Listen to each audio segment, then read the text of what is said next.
4 ایسے اہم شعبے یا بنائے یا ایسے کریٹ کیے ہیں ڈپارٹمنٹس جن کو کہ لنک کر دیا ایک دوسرے کے ساتھ, اور پھر اسپیس کا جو استعمال ہے اور پھر جو ہم نے ڈیٹا جو ہے ان کا جیم کر دیا, ان کا ڈارک کر, ان کو مطلب اندھیرے میں ڈوب گیا ہندوستان, وہ کیا تھا وہ بھی ذرا سمجھائیے. ہم ریکال کروا رہے ہیں اپنے ناظرین کو تاکہ ہم بتائیں, وہ بھی ایکسائٹڈ ہے, ہم بھی ایکسائٹڈ ہیں. دیکھیے جو پاکستان ایئر فورس نے جو 4 کمانڈز بنائی تھیں وہ ایک اسٹریٹجی کا حصہ تھیں جو کہ ایئر سٹاف نے لیٹ سے under air chief marshal Zaheer Babar جو ہے نا اس کو اپروو کیا تھا, ٹھیک ہے نا. اس سے یہ تھا کہ جو ہمارے جہاز ہیں اب جیسے جیسے ماڈرنائز ہوتے جا رہے ہیں اور انڈیا کی طرف بھی ماڈرن جہاز آتے جا رہے ہیں, بیٹل فیلڈ بہت ایکسپینڈ کرتی چلی جا رہی ہے اور بہت ہی ٹیکنیکل ہو گئی ہے اور بہت ہی لیتھل ہو گئی ہے. اور اگر آپ اس کے اندر لیٹ سے کہ اگر 100 جہاز ہوں جن کے پاس BVR میزائلز ہیں تو ٹیکنیکلی اسپیکنگ 50% تو جہازوں کو پہلے کمبیٹ کے اندر ختم ہو جانا چاہیے. سو آپ کو کوئی نہ کوئی ایسے طریقے سوچنے تھے کہ آپ انڈیا کی اس کیپیبلٹی کو کسی طرح نلیفائی کریں, اور وہ اسی وقت ہو سکتا تھا کہ جب آپ ان کی جو بیسٹ میزائلز ہیں اس کی رینج سے باہر رہیں, and yet the missile that you have has the capability to go and hit them and destroy them. اور وہ اسی وقت ہو سکتا تھا جب آپ ان کے سسٹم کو جیم کریں اور پھر ہاں آپ ان کے سسٹمز کو جو بھی, اب دیکھیں جو سائبر کمانڈ ہے اس نے جو کمیونیکیشن لنک تھا پائلٹ کا, وہ پائلٹ کا کمیونیکیشن لنک اپنے کمانڈ سینٹر کے ساتھ نیچے گراؤنڈ جو ایئر ڈیفنس کنٹرولر ہے اس کے ساتھ ہو یا اس کا اپنا COC کے ساتھ ہو یا ان کا اپنا بے شک سیٹلائٹ کے ساتھ, اگر ان کا جو ہے کیا کہتے ہیں جو بھی کمیونیکیشن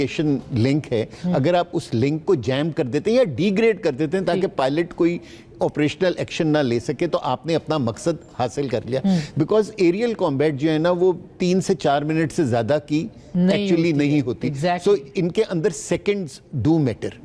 ٹھیک ہے نا. سو پاکستان نے سائبر کمانڈ کے تھرو آپ نے کیا کہتے ہیں ان کی جتنی کمیونیکیشن لنکس تھے جیسے وہ اڑا کے رکھ دی, ٹھیک ہے نا. EW کمانڈ کے ذریعے آپ نے جیمنگ کی, جو ان کے اوپر سے جہازوں کے اوپر سینسرز لگے ہوئے تھے آپ نے ان کو ڈی گریڈ کیا, جو زمین کے اوپر سینسرز لگے ہوئے تھے آپ نے ان کو ڈی گریڈ کیا. جیسے اگر آپ دیکھیں گے S-400 کے ریڈار کو ہم نے یعنی کہ ایک ہی میزائل کے ساتھ ایک ہی میزائل فائر کیا اور وہ میزائل جو ہے وہ جا کے اس نے اس ریڈار کو تباہ کر دیا. لیکن وہ ریڈار تو دنیا کا بہترین ریڈار تھا, اس کے ساتھ تو اتنے سارے میزائلز ہیں, میزائل بیٹریز ہیں, تو آپ اس ریڈار کو تباہ نہیں کر سکتے تھے جب تک آپ اس ریڈار کو جیم نہ کر دیں تاکہ وہ اپنے سیلف پروٹیکشن میں میزائلز لانچ نہ کر سکتے. تو سارا سسٹم اندھا گونگا بہرا کر دیا گیا اور اس کے بعد پھر اس کے اوپر پاکستان نے پھر مفلوج کر کے. اور دیکھیں یہ جو ہے نا ان کمانڈز کی پہلے دن جو اپلیکیشن تھی وہ ڈسٹرکشن آف ایئر کرافٹ کی طرف تھی, جس میں ہم نے اپنی ڈیفنس کیپیبلٹی دکھلائی کہ اگر ہم پہ اٹیک ہوتا ہے تو ہم کس طرح اپنے آپ کو سیف گارڈ کر سکتے ہیں. لیکن 10 مئی کو یہی ساری چیزیں جب ہم نے اپنا سلیکٹیو رسپانس کیا یا سلیکٹیو ایگریشن ہم نے اپنی شو کی, تو اگر آپ کو یاد ہو کہ ہم نے اتنا کمیونیکیشن لنک ان کا ڈاؤن کر دیا تھا کہ کیا کہتے ہیں کہ ہمارے ڈرونز جو تھے وہ دہلی تک یا گجرات میں تک پہنچ گئے تھے اور ان کو کچھ سمجھ میں نہیں آ رہا تھا کہ ان کے ساتھ کیا کریں. اسی طرح جو برہموس کا سٹوریج سائٹس اور اڑی کا جو سپلائی ڈپو ہے وہ جو تباہ ہوئے تھے وہ اسی وجہ سے ہوئے تھے کہ ہم نے سیٹلائٹ یا سپیس انفارمیشن کو انٹیگریٹ کیا تھا ود دی ایئر کرافٹ, اور ایئر کرافٹ کو کیونکہ پریسائز کوارڈینیٹس ملے تھے تو اس کے تحت ہم نے پاکستان ایئر فورس نے ویری انٹرسٹنگ. اس پہ گھنٹوں بات ہو سکتی ہے مارشل صاحب, میرے پاس تو وقت ہی اتنا کم ہے, اس لیے ماریا سے بھی ماریا اب انڈیا پھر بھی حملہ کر سکتا ہے. آج میں سن رہی تھی انہوں نے کہا جی وہ نیو نارمل ہے, اگر کوئی دہشت گردی ہوگی تو ہم دوبارہ اٹیک کریں گے تو ان کو اس سے زیادہ رد عمل مل سکتا ہے. لیکن کیا اٹیک ہو سکتا ہے دوبارہ سے؟ اصلا نیو نارمل ہے کہ ہم بھی ان کی کٹائی کریں گے تو مسئلہ تو کوئی نہیں ہے, کریں وہ جتنا کرنا چاہتے ہیں. دیکھیں نارمل تو کسی طرح بھی سیٹ ہوتا ہے نا, سو وہ اس نیو نارمل کے پیچھے زیادہ ہتھیار خریدنا چاہتے ہیں, وہ ادوانیز کو پروٹیکٹ کرنا چاہتے ہیں ہندوتوا کے ساتھ کام کرنے کے لیے یا ہندو رائٹ ونگ آرگنائزیشنز کے ساتھ کام کرنے کے لیے, وہ اپنی ڈیفنس پروڈکشن سائٹس کو فردر کمرشلائز کرنا چاہتے ہیں. ہمیں تو کوئی مسئلہ نہیں ہے. کارگل میں انہوں نے کافن اسکینڈل تھا, اب وہ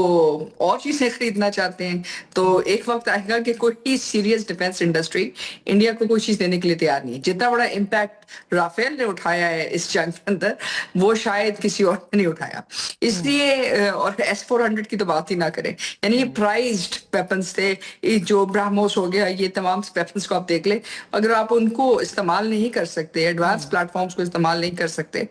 تو ظاہر ہے لوگ اپنی ڈیفینس مارکیٹس کو پھر سوچیں گے کہ انڈیا کو دینا ہے کچھ کہ نہیں. تو سر نیو نارمل تو سیٹ ہو گیا اسما, وہ آئے ہیں مارک آنے کے لیے تیار تو ریڈی, لیکن ہو سکتا ہے jokes aside, every thing aside, there is a possibility وہ یہ کر سکتے ہیں. اور ان کی ریزنز ہیں. اس کے ایک تو ریزن یہ ہے کہ ان سے یہ برداشت نہیں ہو رہا کہ جو آپ مشرق وسطیٰ میں کر رہے ہیں, جو ایران, امریکہ, سعودی عربیہ, اس ریجن کے اندر جو ہے آپ ایک ایز اے فورس کے طور پہ ابھر رہی ہے, اور یہ ریجن سٹیبلائز ہو رہا ہے. اور یہ نہ بھولیں کہ انڈیا کا جو دوسرا پارٹنر ہے وہ اسرائیل ہے, اور انڈیا کے جو دوسرے پارٹنر ہیں اس کے اندر اور بھی ان کے گلف کے سیکورٹی پارٹنرز ہیں جیسے UAE, اور اگرچہ امریکہ کے اندر بھی ان کی ایک بہت بڑی لابی ہے. سو یہ وہ ریالٹیز ہیں جو ہمیں دیکھنی ہوں گی, اور ظاہر ہے ان ریالٹیز کا ایک بہت بڑا تعلق طالبان جو افغانستان کے ساتھ لنکڈ ہے. بالکل سو بالکل. نہ صرف دہشت گردی استعمال کر سکتے ہیں, لیکن ساتھ ہی ساتھ آپ ایک حملہ بھی کر سکتے ہیں. حملہ وہ ضرور کریں گے, لیکن جواب سہنے کی سکت نہیں ہوگی. بہت بہت شکریہ, تھینک یو سو مچ. اگلے 3 دن کہ آپ یہ بات سنیں گے, مارکہ حق کے حوالے سے بات کریں گے. جب آپ یہ ساری باتیں سنیں تو ایک بات کا ضرور اپنے اندر یقین پیدا کیجئے گا, اور وہ یہ کہ یہ دھرتی جو ہے یہ ہمیشہ رہنے کے لیے بنی ہے, اور اس کی حفاظت ہم سب نے مل کے کرنی ہے. گفتگو آپ نے سنی,